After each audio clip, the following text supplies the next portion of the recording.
Hello and welcome to Dishelved with Adam White.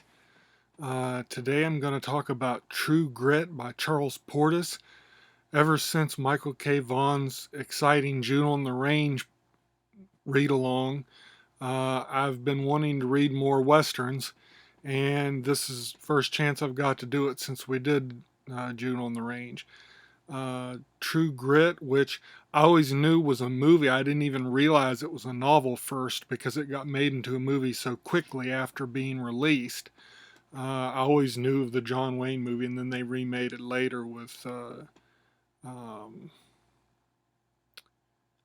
oh geez, I don't know, the Coen brothers redid it.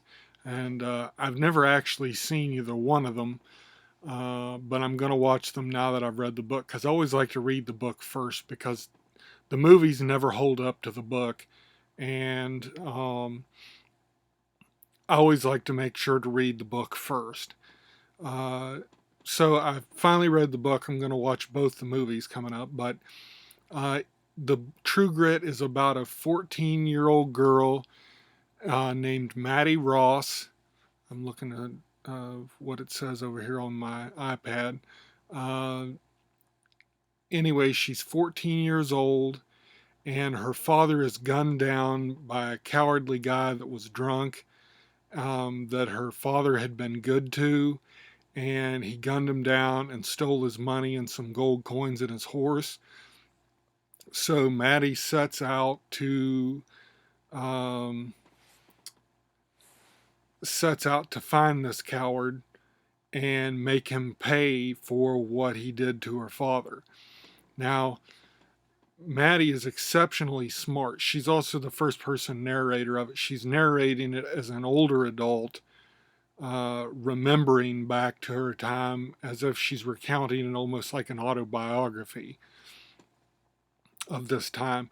And what she does is uh, she goes into a, a town to find some federal marshals, and she asks about federal marshals, and then who should she get? And they say, well, there's this guy who's honest and such, and this other guy who's brave, and they go through a list of guys, and then they says, hey, then there's Rooster Cogburn, who's like the meanest cuss you could ever find, and just is down and dirty with some true grit. And her response to it is, where do I find this Rooster Cogburn? So you can tell from the beginning she wants something bad to happen to this guy that killed her father, and she's not going to settle for anything less than getting the meanest guy she can find to go after him. Well, she finally catches up with him. He's we're led to believe, probably in his mid to late 40s. Um, and he just is a mean old cuss of a character. He's a Civil War veteran. He took part in some sketchy goings on during the war, and uh, he's done some sketchy things in his past, and it's never even really sure how he became a marshal in the first place. But you do get some of his backstory as she talks to him later in the story during uh, one of their um, one of their stopovers. And so you do find out more about his life. But that's the thing about Rooster Cogburn, is you can never be certain whether he's being completely honest with you or not. Sometimes some of the things he says he did are not very nice things. So why would you make up that you did that if it doesn't make you look very good? And some of the things are almost heroic that he's done. So you never really are quite sure whether he's on the level or not with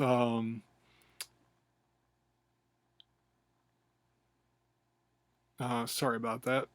Um, Got to hold it at an angle for it to show up on the screen.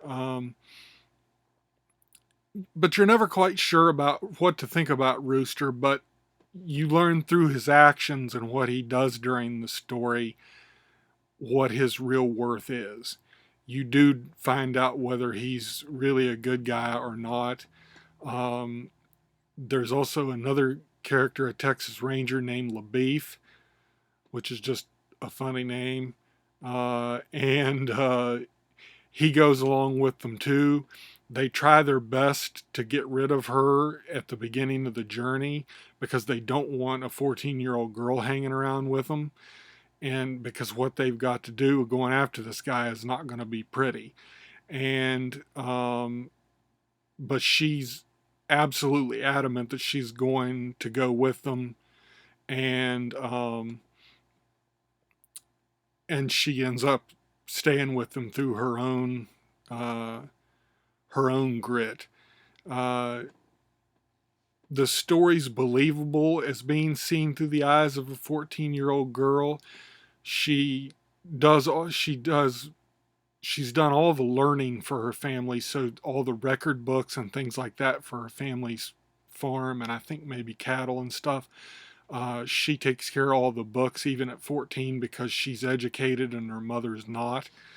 And so you get the sense that she really is a really capable 14-year-old girl, and she's just very, very deadpan throughout the whole story. Everything stays cool at a certain level. She never seems to get excited when talking about certain parts of it, where you'd think maybe she'd be scared or excited or something. She always keeps a cool, even tone while she recounts this story, so to let you decide for yourself what's what during the story.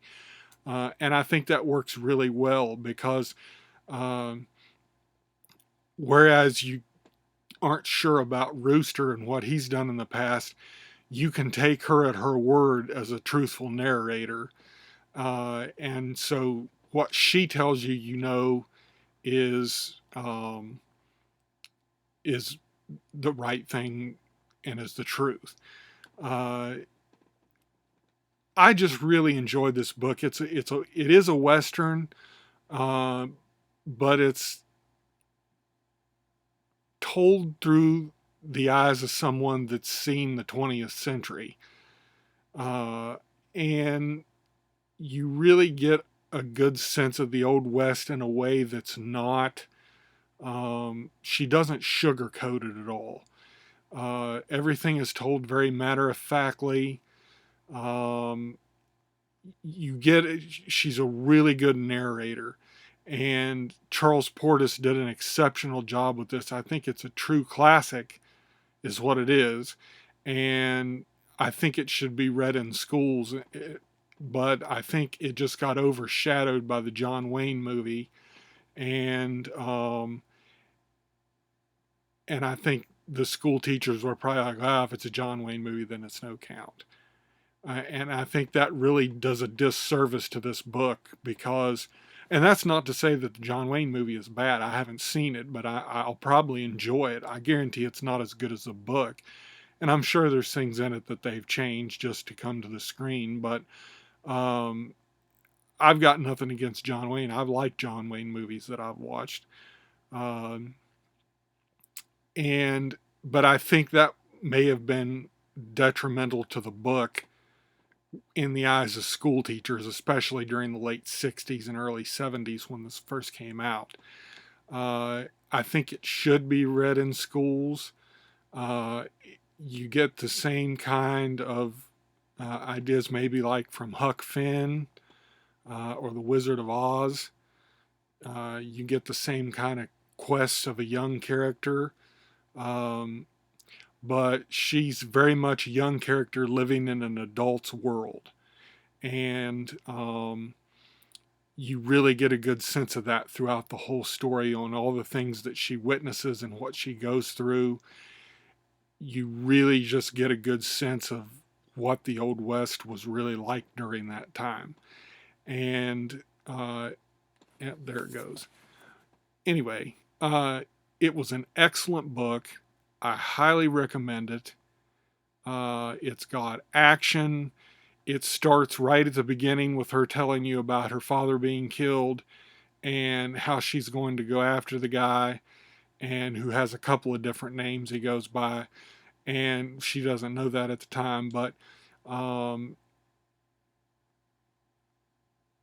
Rooster Cogburn is an excellent character. He's very flawed, but you really learn to like him through the story, even though some of the things he might have done or does might not be the best thing to do. But you really gain to like him, and the beef to a certain extent too. I really enjoyed this book, and I highly recommend it to anybody watching this channel and people not watching the channel, because there's a lot more of those than there are of people watching it. Uh, but I really enjoyed this book. I highly recommend it. I think I've repeated myself about 3 times now on that. But if you like stories with young narrators, this would be a good book for younger teens and tweens to read, and it gives them a little bit of a historical sense too, that you could get to them. So it is good for younger readers. There's no, I mean, there is violence in it, but it's told through the eyes of a 14-year-old girl. So I mean, it's done in a certain way that kids could read this book and really get something out of it and enjoy it, and might be a gateway to other westerns, a good starter western for older people too. Anyway, I've talked long enough on this. True Grit, Charles Portis. Definitely read this book. It's excellent. And thank you guys for hanging out with me, and I'll see you next week.